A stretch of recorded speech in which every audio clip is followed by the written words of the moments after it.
El apóstol Pablo ha demostrado que la aceptación de Dios se basa solamente en la fe en Cristo Jesús, no en las obras de la ley. Y eso lo ha expresado de diferentes maneras y lo ha estado explicando. Eso lo hemos visto las últimas semanas. Ha expuesto que la vida de fe en el Señor Jesucristo se caracteriza también por libertad. Libertad especialmente de la maldición de la ley.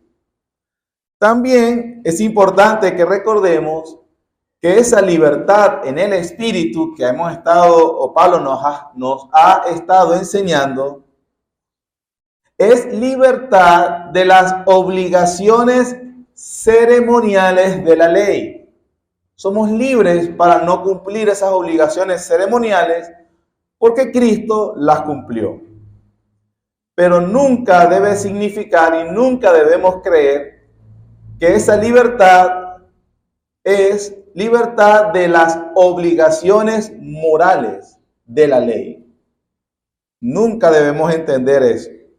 Esas obligaciones morales tienen su razón de ser, no en los mandamientos de la ley ceremonial, sino en el obrar del Espíritu Santo dentro de los cristianos. Pablo entonces nos ha enseñado que esa libertad en Cristo, por ejemplo, los versículos anteriores del capítulo 5, 1 al 12, es libertad respecto a la circuncisión. Los gálatas no tenían por qué circuncidarse. Y subraya que someterse al rito de la circuncisión era lo mismo que abandonar a Cristo y dejar la gracia. Ahora el apóstol Pablo, en los versículos que leímos, va a aplicar lo que significa la libertad en Cristo en el asunto de la lucha contra la carne, en el asunto de la lucha contra los deseos pecaminosos. ¿Cómo se aplica la libertad en Cristo a esa naturaleza caída nuestra? El apóstol entonces, inspirado por el Espíritu Santo, nos enseña que el antídoto contra la naturaleza pecaminosa, contra la naturaleza caída, es el evangelio verdadero. Lo que caracteriza ahora al pueblo de Dios, a los que los ha alcanzado el evangelio verdadero, no son las marcas de la ley ceremonial, como la circuncisión, el calendario religioso o la dieta alimenticia, sino la vida piadosa que el Espíritu Santo produce en ellos. Ese es el punto, hermano. La libertad en Cristo ahora se caracteriza, el antídoto contra la naturaleza pecaminosa es la vida piadosa que el Espíritu Santo produce en los creyentes. Pablo les mencionó o les recordó que ya el Espíritu Santo lo habían recibido, lo dijo en el capítulo 3, primeros 5 versículos. Y que ahora a los creyentes les corresponde mostrar que vivían en el Espíritu por el modo de vida que llevaban. Los creyentes demuestran que sí tienen libertad en Cristo y demuestran que tienen el Espíritu Santo por el modo de vida que llevan. La sección entonces que tenemos por delante es de suma importancia porque nos enseña que la libertad que Cristo nos da, en este caso ahora es libertad para combatir contra los deseos pecaminosos. 3 puntos vamos a ver. El primero, Pablo nos enseña que vivir en libertad, la evidencia de que somos libres en Cristo, la evidencia de que somos libres en Cristo, que es lo mismo vivir en el Espíritu Santo, es lo mismo, no consiste en consentir a la carne, sino más bien vivir en el amor cristiano.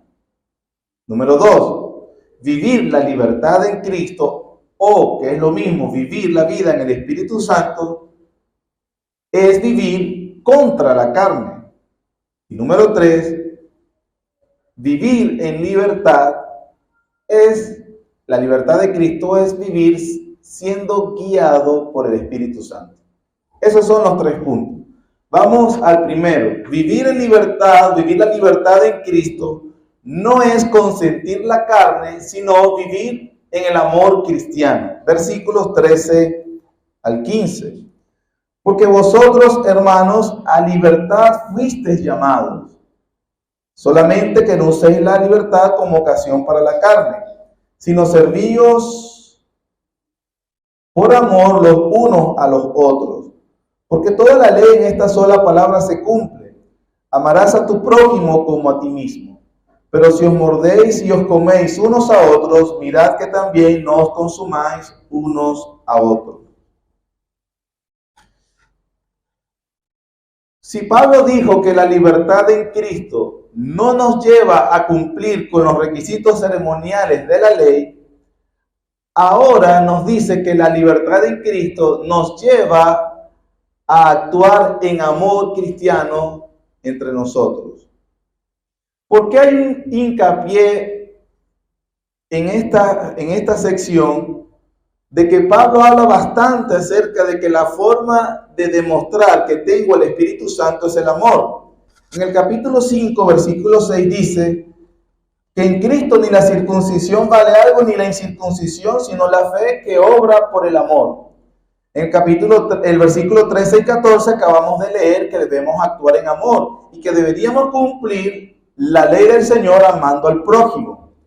Y en el versículo 22, en la lista del fruto del Espíritu Santo, pone de primero el amor.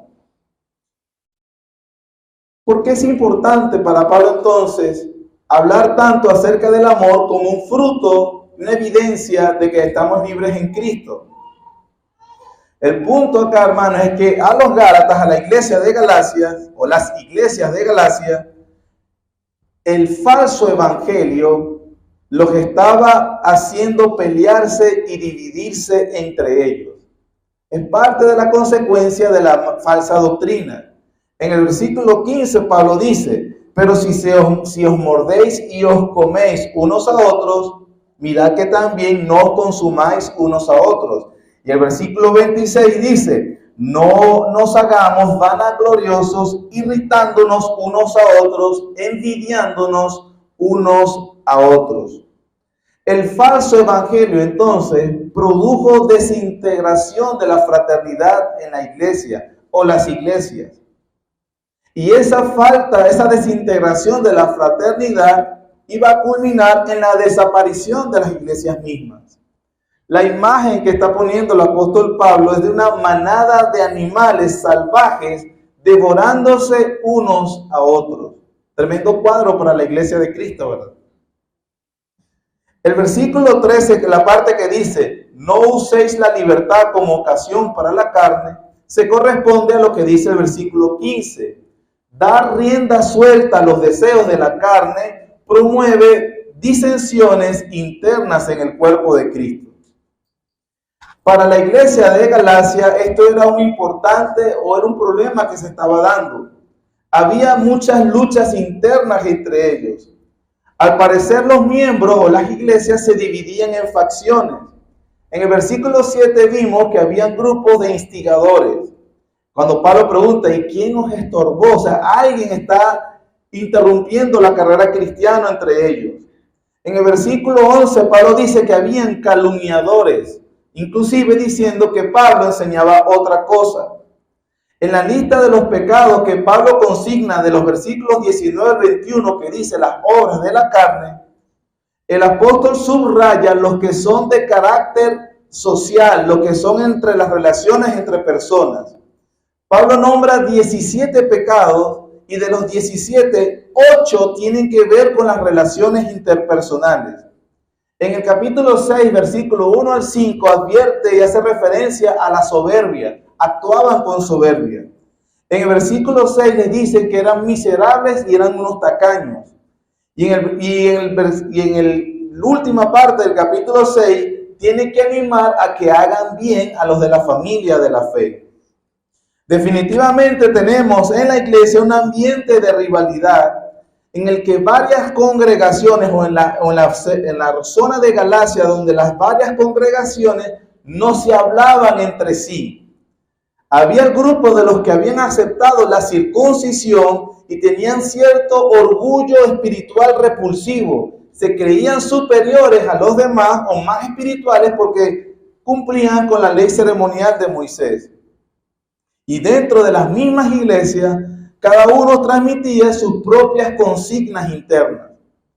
Definitivamente es una imagen muy triste porque habían adoptado el patrón de permitir que su libertad se convirtiera en una plataforma para gratificar los deseos pecaminosos. ¿Cuál es la respuesta del apóstol Pablo? Pablo responde a esa situación explicando que su libertad más bien debía ser una razón para servirse los unos a los otros en amor. Ese amor solo es posible por el obrar interno que lleva el Espíritu Santo dentro de los creyentes. Pablo dijo a los romanos que el amor de Dios había sido derramado en nuestros corazones. La libertad en Cristo, bien entendida, acá en este primer punto, es una llamada a la unidad en Cristo y al servicio en amor dentro de la comunidad de creyentes. La libertad del Evangelio, la libertad que da Cristo, no es para ejercerla en independencia, en una autonomía, en yo con yo, que es lo que me provoca y que es lo que yo soy libre para hacer. Porque Pablo está diciendo que la libertad es servirse en amor los unos a los otros. El versículo 14 dice algo interesante, porque toda la ley en esta sola palabra se cumple. Amarás a tu prójimo como a ti mismo. Pablo dice exactamente lo mismo en Romanos capítulo 13. Romanos capítulo 13, versículos 8 al 10 dice lo siguiente: no debáis a nadie nada, sino el amaros unos a otros, porque el que ama al prójimo ha cumplido la ley. Porque no adulterarás, no matarás, no hurtarás, no dirás falso testimonio, no codiciarás, y cualquier otro mandamiento. En esta sentencia se resume: amarás a tu prójimo como a ti mismo. El amor no hace mal al prójimo, así que el cumplimiento de la ley es el amor. De esta forma vemos a Pablo tratando a iglesias distintas y dándole el mismo consejo. Ese consejo está en consonancia con la enseñanza misma del Señor Jesús en Mateo 22, 37 al 40, cuando le preguntaron cuál era el mandamiento más importante. Y él respondió lo que acabamos de leer exactamente. Estos casos nos demuestran que la doctrina moral del Nuevo Testamento se basa ¿en dónde? En los 10 mandamientos. Y eso es muy importante porque cada vez que leamos entonces en el Nuevo Testamento somos libres de la ley. No hagamos las obras de la ley. Debemos tener en cuenta que se refiere siempre al aspecto ceremonial, pero la ley moral de Dios condensada en los 10 mandamientos son un reflejo de su carácter no cambia y esa es la base moral para el cual el cristiano va a ser juzgado si vive bien o mal. No solo el cristiano, todos los hombres. En cuanto al amor cristiano que Pablo está diciendo y diciendo a los cristianos que apliquen su libertad precisamente para amarse unos a otros, es interesante 3 cosas acerca del amor en lo que dice Pablo. Número 1, 3 cosas. Pablo lo define la voluntaria entrega de su vida. El amor para Pablo es la voluntaria entrega de su vida. ¿Por qué? Al tener presente el sacrificio expiatorio por parte de Cristo. Así lo comunicó en el capítulo 2, versículo 20, que dice: con Cristo estoy juntamente crucificado, y ya no vivo yo, mas vive Cristo en mí. Y lo que ahora vivo en la carne, lo vivo en la fe del Hijo de Dios, el cual me amó y se entregó a sí mismo por mí. Entonces, la voluntaria entrega de Pablo en amor era porque tenía presente el sacrificio que había hecho Cristo por él. Número 2, el verdadero amor cristiano está inspirado en el Espíritu Santo. Es el primer fruto o la primera característica que se dice en el versículo 22, el fruto del Espíritu es amor. Y número 3, el amor cristiano se expresa, porque no es que yo tengo mucho amor cristiano y nadie lo ve, se expresa en la práctica del bien y en el ámbito de las relaciones personales dentro de la sociedad y especialmente dentro de la iglesia. Por eso dice el versículo 10 del capítulo 6, así que según tengamos oportunidad, hagamos bien a todos y mayormente a los de la familia de la fe. Así entonces, el creyente que dice, yo tengo libertad en Cristo, o el creyente que dice, yo vivo bajo el poder del Espíritu Santo, en primer lugar, lo evidencia en la práctica del amor cristiano hacia su prójimo. Un autor, Scott McKnight, dijo, abro comillas, puesto que es el Espíritu de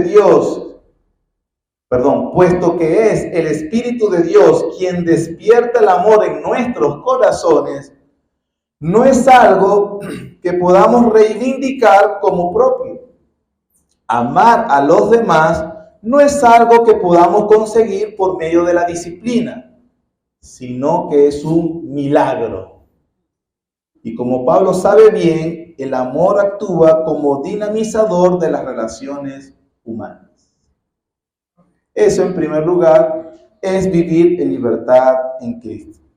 Número 2, vivir en la libertad en Cristo. No solamente, si el primer punto nos enseña que aprendemos que la libertad en Cristo no es consentir a la carne, sino más bien vivir en amor, en el segundo punto que Pablo nos va a enseñar, aprendemos que la libertad en Cristo es ir contra la carne. Versículos 17 y 18.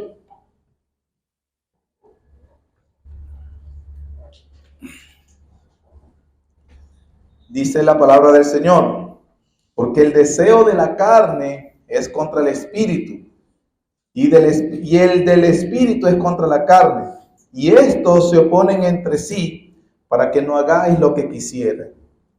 Pero si sois guiados por el espíritu, no estáis bajo la ley. Aquí tenemos que entender un concepto, tenerlo bien claro. La carne, o lo que es la naturaleza pecaminosa o los deseos pecaminosos, es el poder que se opone a Dios. Es todo aquello dentro de nosotros, de nuestro ser, que es ajeno a Dios. Es la naturaleza caída. Y la Biblia dice que todos los hombres han caído en Adán. De este conflicto acerca de la carne y el espíritu, también se nos habla en Romanos. Lo leímos hace un ratico. Romanos capítulo 8, versículos 7 al 9, se nos dice, por cuanto los designios de la carne, ¿verdad? Dice que es ir contra la carne. Yo naturalmente en mi carne, los designios de la carne son ¿qué? Enemistad contra Dios, porque no se sujetan a la ley de Dios, ni tampoco pueden. Y los que viven según la carne, ¿qué hacen? No pueden agradar a Dios. Mas vosotros no vivís según la carne, sino según el Espíritu. Si es que el Espíritu de Dios mora en vosotros. Y si alguno no tiene el Espíritu de Cristo, ¿qué? No es de él. Lo que acabamos de leer en Romanos 8, que es el mismo tema de Pablo en Gálatas 5, 17, se nos aclara que vivir según la carne, según los deseos de la naturaleza caída, es por naturaleza estar en enemistad con Dios, versículo 7. Que esos deseos o la carne misma no le gusta, no quiere naturalmente sujetarse a la ley de Dios. Y que al final ese alejamiento y esa separación y ese no deseo de agradar a Dios es natural y es desde siempre.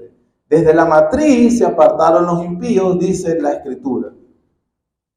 Pablo no solamente hace eso aclarándonos que hay un conflicto en todo verdadero cristiano, sino que también hace una lista que, por cierto, no es exhaustiva, estas no son las únicas obras de la carne. Pablo la hace porque está tratando de dar respuesta al problema de la iglesia, pero él hace una lista y la divide prácticamente en 4 áreas, versículos 19 al 21. Capítulo 5, versículos 19 al 21. Manifiestas son las obras de la carne, que son adulterio, fornicación, inmundicia y lascivia. Allí habla de una área de pecados sexuales, pecados que tienen que ver con la vida sexual, adulterio, fornicación, inmundicia, lascivia. Es la pérdida de todo control en el ámbito sexual. Es dejar las pasiones libres. Es alardear de tal vicio sin ninguna modestia, pudor, vergüenza o miedo. Es la manifestación viciosa sin ningún pudor. Es la manifestación de esos desórdenes con insolencia descarada. No tiene, esa manifestación del pecado no tiene ninguna consideración del cuerpo humano propio ni el de los demás. Porque el cuerpo propio, el de los demás, se usa para explotar, manipular, usar, dejar, humillar. Tiene que ver tanto con las aberraciones de los heterosexuales como también los de homosexuales, lesbianas y todo tipo de desviación sexual, que tienen que ver con esa insolencia descarada, que no considera el cuerpo humano, que no lo trata de manera digna. Esas son obras de la carne, dice el apóstol. Pablo, hay otra segunda área, pecados religiosos. En eso pone idolatría y hechicería. Pablo ahí se está refiriendo específicamente a prácticas religiosas paganas y ocultas. La primera, idolatría, habla de proveer un sustituto inadecuado de Dios. Y la segunda, hechicería, es fingir la obra del Espíritu Santo. Esas son obras de la carne. El tercer área, inclusive es la donde él habla más, es de los pecados de tipo social. Son 8, menciona él: enemistades, contiendas, pleitos, celos, ira, divisiones, envidia, homicidio. Son 8 palabras que describen cómo se destruyen las relaciones. Pablo se enumera más aquí porque está dando una respuesta a la situación de los Gálatas que están peleados. Y él está diciendo, ustedes más bien están manifestando las obras de la carne. Y por último, él menciona pecados de falta de dominio propio o de adicciones, como le dirían actualmente, pero es mejor usar el término bíblico. Pecados de falta de dominio propio, que son borracheras y orgías. Algunos dicen que debería traducirse orgías de borrachera. No son orgías sexuales porque de eso habló en la primera lista, sino que tienen que ver con y eso ha sido desde siempre, el uso de sustancias para alterar los niveles de placer, como la mezcla de bebidas y el uso de las drogas. Usar sustancias para alterar los sentidos es una obra de la carne. Son deseos pecaminosos. Bueno, en resumen, ¿qué está diciendo Pablo? Que los deseos de la carne, la naturaleza caída, destruye la comunión, destruye la unidad y destruye la santidad. Pero hermanos, la última frase es más importante para destacar del versículo 21. Y cosas semejantes a estas, acerca de los cuales os amonesto, como ya os lo he dicho antes, que los que practican tales cosas que no heredarán el reino de Dios. Permíteme decir esto con mucha seriedad. Hermanos, que alguien haya hecho una profesión de fe, que alguien haya tenido una experiencia carismática, que alguien haya pasado por unas situaciones sobre el cristianismo, no significan nada si esa persona vive en la carne. No es lo que yo estoy imponiendo, es lo que acabamos de leer. Los que practican tales cosas no heredarán el reino de Dios. Lo impresionante de esta lista es que Pablo no amplió la lista entre pecados sexuales, de religiosos o de dominio propio, sino que se basó en los que, como dicen algunos autores, los pecados respetables de los evangélicos: enemistades, contiendas, pleitos, celos, iras, divisiones, envidias y homicidios.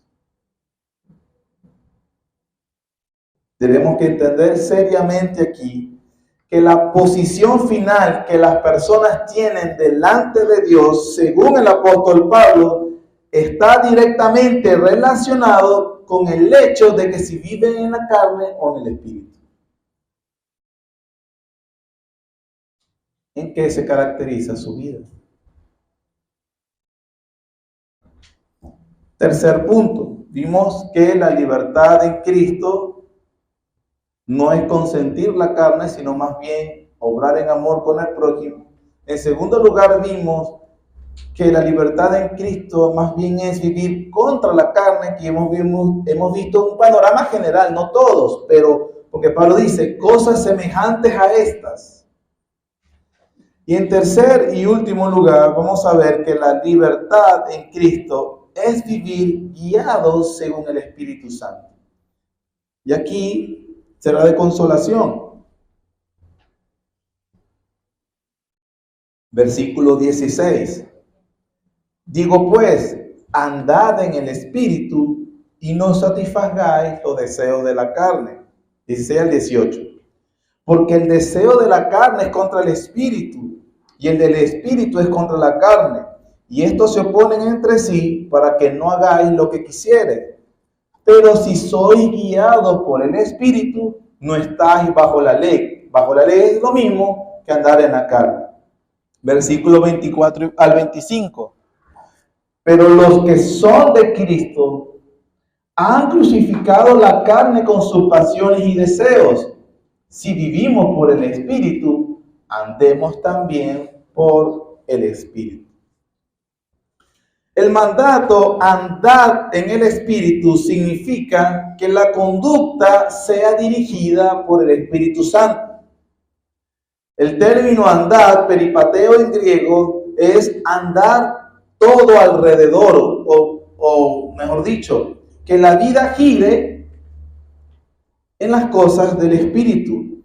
Es andar en general como prueba de capacidad. Es vivir, moverse uno mismo, seguir como compañero o partidario de las cosas del Espíritu Santo. Cuando el versículo 16 dice, andad en el Espíritu, un comentarista sugiere que una mejor traducción de la segunda parte, no satisfagáis los deseos de la carne, más bien es, cuando anden en el Espíritu, no van a satisfacer los deseos de la carne. Lo que significa que la frase ser guiado por el Espíritu Santo equivale a caminar con el Espíritu Santo. Ese caminar con el Espíritu Santo es la capacidad de rechazar el deseo pecaminoso. Note que no es algo místico, algo así como que yo caigo en una especie de trance donde ya no actúo yo, sino que ahora soy como una especie de títere, que el Espíritu Santo mueve la boca por mí, mueve los brazos por mí y Él hace todo por mí. No, en el contexto es que una persona que tiene libertad en Cristo o que vive según el Espíritu es una persona que rechaza, porque tiene ya la capacidad del Espíritu, por el Espíritu Santo, de rechazar los deseos de la carne. Ya vimos los deseos de la carne. hay una propensión natural nuestra a esos pecados. Pero ¿cuál es la evidencia que ha venido el evangelio verdadero? Que los que vino el verdadero evangelio son liberados, y eso significa que son guiados ahora por el Espíritu Santo de Dios. Pablo entonces nos enseña, como también se lo enseñó en los Gálatas como a los romanos, que existen dos esferas o categorías donde el cristiano ahora vive por el evangelio que ha llegado a su vida. El poder del Espíritu Santo ahora está en él. El creyente es guiado para vivir agradando a Dios según el Espíritu, es decir, según lo que ahora el Espíritu de Dios le va guiando a él. Hasta ahora te podría decir, entiendo, pero sigue siendo muy abstracto. ¿Cómo es que guío? Hay una flecha que ve para allá, me aparecen letras, di esto, no digas esto. ¿Cómo es guiar en el Espíritu realmente? ¿Cómo es que experimentamos la guía del Espíritu Santo? Respuesta. En primer lugar, recordemos que Pablo está diciendo, hay un deseo de la carne, hay un deseo, una propensión natural de la carne. Ya vimos cuáles son esos deseos. Y al mismo tiempo Pablo dice, pero el Espíritu Santo puesto en ustedes también tiene un deseo fuerte. La carne tiene un deseo, ya lo vimos. El Espíritu Santo, dice Pablo, el deseo de la carne es contra el Espíritu y el del Espíritu es contra la carne. Es decir, el Espíritu Santo puesto en nosotros también tiene un deseo. ¿Cuál es el deseo del Espíritu Santo? Para eso nos ayuda el Evangelio de Juan capítulo 16. Juan capítulo 16. Nuestro Señor Jesús está hablando y dice lo siguiente, Juan 16, 13 al 14. Pero cuando venga el Espíritu de verdad, Él os guiará a toda la verdad, porque no hablará su propia cuenta, sino que hablará todo lo que oyere, y os hará saber las cosas que habrán de venir. Versículo 14, Él me glorificará, porque tomará de lo mío y os lo hará saber. Según entonces el Señor Jesús, ¿cuál es el deseo del Espíritu Santo? ¿Cuál es el deseo del Espíritu Santo? Glorificar a Jesucristo. De manera que una de las evidencias que el Espíritu Santo está morando en nosotros es que ahora se ha producido un fuerte deseo en nuestro ser. Ese deseo de glorificar a Jesucristo con toda nuestra vida. Todo verdadero creyente tiene ese deseo. Interesante que el Señor mismo dice, Él, ese fuerte deseo, lo va a hacer guiando por la verdad. ¿Cuál es la verdad? La palabra de Dios. Él no habla por su propia cuenta. Él no agarra la Biblia. Bueno, yo le voy a decir otras cosas. No, el Señor Jesús está diciendo, Él no habla por su propia cuenta. Él va a hablar lo que se le ha enseñado, lo que se les ha revelado a ustedes. Y allí Él me va a glorificar. Ese en primer lugar es para entender que hay un deseo del Espíritu Santo en el creyente. Una evidencia de que eres creyente es que ahora hay un nuevo deseo muy fuerte. ¿Cuál es ese deseo? Glorificar a Jesucristo. Ese es número uno. En segundo lugar, la Biblia nos enseña cómo el Espíritu Santo lleva a cabo esa tarea. Y lo hace, mire esto, nunca nadie lo había visto. Usando la palabra de Dios y la oración. Juan capítulo 15, versículos 5 al 10, dice, yo soy la vid, vosotros los pámpanos. El que permanece en mí y yo en él, este lleva mucho fruto. Note que es el mismo tema de Gálatas 5. Porque separado de mí nada podéis hacer. El que en mí no permanece será echado fuera como pámpano y se secará y lo recogen y los echan en el fuego y arden. Lo mismo de Gálatas 5, de vivir en la carne. Versículo 7. ¿Qué es permanecer en el Señor? Si permanecéis en mí, ¿qué? Mis palabras permanecen en vosotros. Permanecer en el Señor es permanecer, está ligado a permanecer en su palabra. Pero de una vez dice, y mis palabras permanecen a vosotros, pedid, es decir, oren, pedid lo que queréis y os será hecho. En esto es glorificado mi Padre, en que llevéis mucho fruto y seáis así mis discípulos. Como el Padre me ha amado, así también yo os he amado. Permaneced en mi amor. ¿Qué es permanecer en su amor? Si guardaréis mis mandamientos, permaneceréis en mi amor. Así como yo he guardado los mandamientos de mi Padre y permanezco en su amor. Permanecer en Cristo, o eso de que el Espíritu Santo implanta un nuevo deseo fuerte dentro de mi ser, que es glorificar a Cristo, lo lleva a cabo según lo que hemos estado viendo, usando la palabra de Dios y la oración. Medios de gracia. El secreto nunca antes revelado.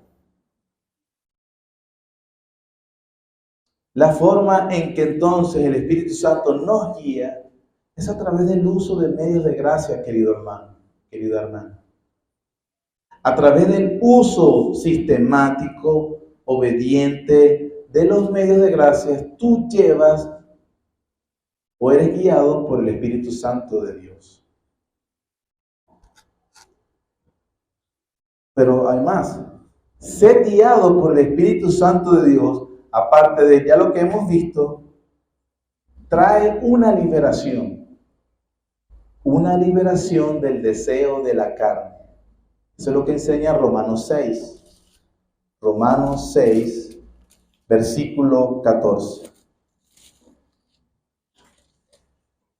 Porque el pecado no se enseñoreará de vosotros, pues no estáis bajo la ley, sino bajo la gracia. Toda la carta del apóstol Pablo a los Gálatas se ha esmerado en decirnos que el evangelio verdadero nos libera de la maldición de la ley, que el pecado toma ocasión por mi desobediencia a la ley, pero aquí nos dice que, gloria a Dios, ser guiado por el Espíritu Santo trae como liberación del dominio del pecado. No tienes por qué obedecerlo. Ya no es tu Señor. Has sido liberado por el evangelio verdadero. Pero también, aún, ¿qué pasa si en medio de todo esto que estamos aprendiendo, ser guiados, fracasamos? O vivimos perfectamente. Es cierto que tenemos fracasos. ¿Qué nos enseña la Biblia? Romanos 8:1. Ahora pues, ninguna condenación hay para los que están en Cristo Jesús. Los que no andan conforme a la carne, sino conforme al Espíritu. Los que son guiados por el Espíritu. Es cierto que en la vida tendremos caídas, fracasos en este aspecto de luchar contra los deseos pecaminosos. Pero Pablo nos está diciendo, el evangelio verdadero nos libera en la culpa de que yo no ando conforme a la carne. Soy débil, pero no ando conforme. Mi vida se caracteriza por la guía del Espíritu Santo.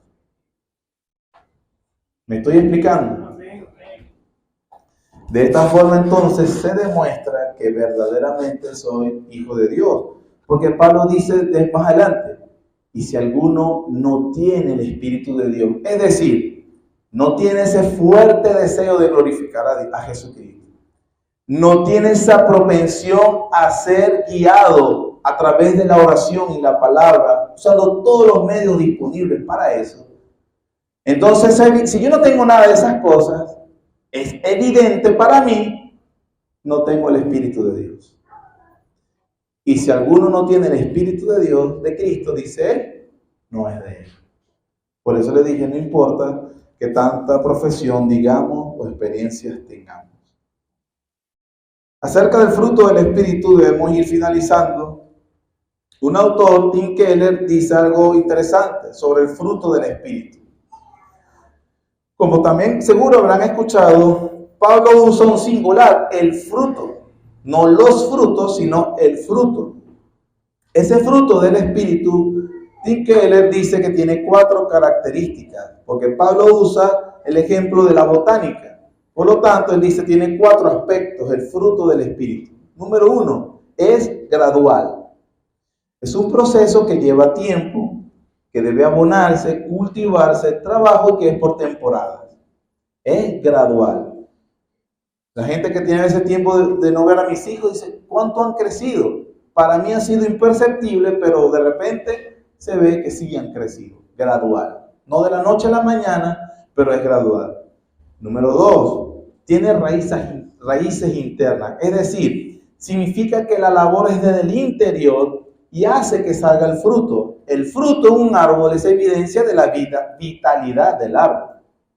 No es que el fruto le da vida al árbol. El fruto es la evidencia de la vitalidad. Un fruto podrido, lleno de gusanos, te dice, la raíz está mal.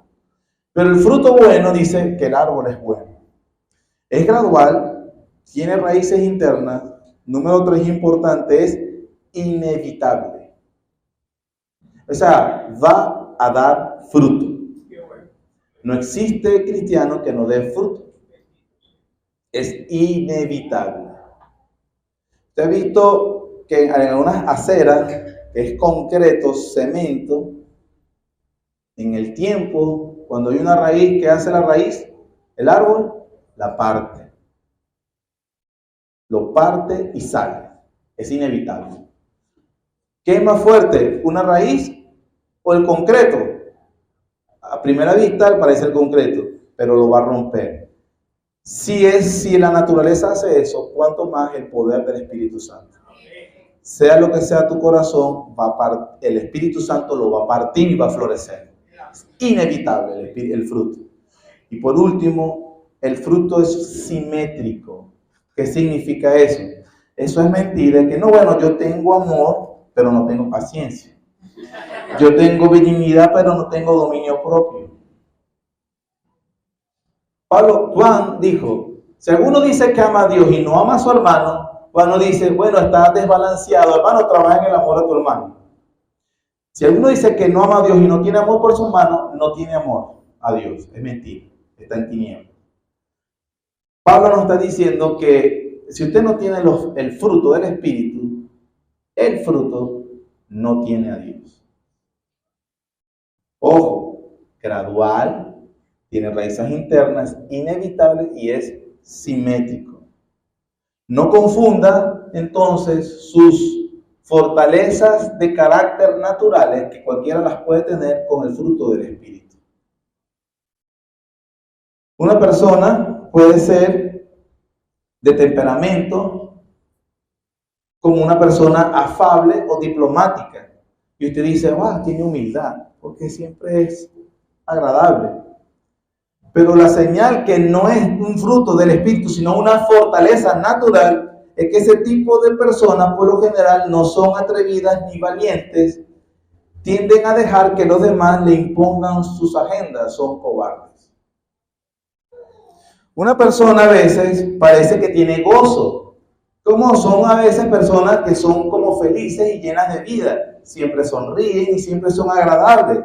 Se relacionan fácilmente con gente nueva, hacen amistad rápido. Pero ese tipo de personas en el tiempo son poco confiables, no pueden conservar las amistades a largo tiempo. ¿Por qué? Porque no son fieles. Eso no es gozo del Espíritu Santo. Es solamente una muestra de un temperamento extrovertido por naturaleza. ¿Me estoy explicando? Una persona parece una persona ecuánime, imperturbable. Una persona, mira, es pacífico. Pero ese tipo de persona no es afable ni amable. Eso no es la paz que da el Espíritu Santo. Eso puede ser indiferencia. Hasta cinismo. Es alguien que no le importa nada ni nadie. Por eso nunca se molesta de nada. Eso no es. Por lo tanto, hermanos, el fruto del Espíritu es simétrico. Entonces, si usted y yo estamos acá y leemos el fruto y decimos que no somos muy caracterizados por eso, por lo menos dice algo menos dice algo, que nos falta mucho de la gracia de Dios para seguir creciendo. Me dice también que debo ser guiado por el Espíritu Santo. ¿Y cómo es eso, hermano? Nos metemos en un trance. Usa los medios de gracia. El deseo de la carne es que no. Hay tanta soberbia entre nosotros que creemos que no importa si no me congrego, no voy a los cultos de oración, no voy a estudio bíblico, no leo la Biblia, no oro. Lo que están haciendo es hacer los deseos de la carne. Y si vives en ellos, Pablo dice, esa gente no hereda el reino de Dios. Conclusiones y aplicaciones, aunque yo creo que se ha aplicado a la Biblia ya bastante. Hemos visto entonces lo que significa libertad cristiana. Es libertad para andar y cumplir la ley moral del Señor. Gloria a Dios que hoy es domingo, hermanos. La ley moral del Señor dice, guardarás el día de reposo. Yo no sé quién te dijo a algunos cristianos que somos libres de esa ley, porque nadie es libre de esa ley. Número 2, dije, nada más destaco ese porque de los demás, yo sé que yo no tengo que asesinar, yo sé que no tengo que robar, yo sé que no tengo que adulterar. Otra, la libertad cristiana es vida en el Espíritu Santo. Esa es la vida, la evidencia que tengo el Espíritu Santo, lo cual va a dar fruto, recuerda, gradual, vital, inevitable y simétrico. Eso confirma que vivo realmente en la esfera del Espíritu Santo y que tengo la libertad cristiana. Otro, la libertad cristiana, para experimentarla se requiere de mi esfuerzo intencional en el uso de los medios de gracia. La libertad me la consiguió Cristo, pero para experimentarla yo debo usar los medios de gracia y esa es la evidencia que el Espíritu Santo me está guiando. Otro, hemos visto en estos versículos, una pequeña muestra de la teología del Espíritu Santo, lo que atestigua su presencia en nosotros, que es un deseo constante de glorificar a Cristo, una santificación progresiva, victoria sobre el poder del pecado y un fruto simétrico que cambia nuestro carácter verdaderamente. Otro, la verdadera vida espiritual, según Pablo acá, no tiene nada que ver con temblores, pérdida de la conciencia, señales extraordinarias, hablar en lengua, sanaciones y actos de poder. Judas profetizó y sanó. Saúl profetizó. Ellos hicieron todo eso, pero ellos no tenían el poder del Espíritu Santo. Así que, hermanos, esto nos enseña a vivir la libertad cristiana verdaderamente. Quiere el Señor enseñarnos. Pero recuerda, no es por el esfuerzo propio, es en el entendimiento del Evangelio verdadero, lo que obró y consiguió Cristo para nosotros. Y ahora dice, pero vive en eso, experiméntala y vive. Hermanos, usa los medios de gracia para que seas guiado por el Espíritu Santo. Porque los que son de Cristo han crucificado la carne y sus deseos. Ellos ahora son inclinados a otra cosa. Que el Señor nos ayude y nos fortalezca en ese aspecto. Gracias, Señor, porque nos ayudas y nos enseñas a comprender la libertad que nos has dado en Cristo Jesús. Gracias por el Evangelio verdadero. Gracias por dotarnos con el Espíritu Santo para vivir la vida que te agrada. Señor, ayúdanos a ser un pueblo que ahora defiende el verdadero Evangelio con la vida que lleva, una vida guiada por el Espíritu Santo. Gracias, Señor, en el nombre de Jesús. Amén.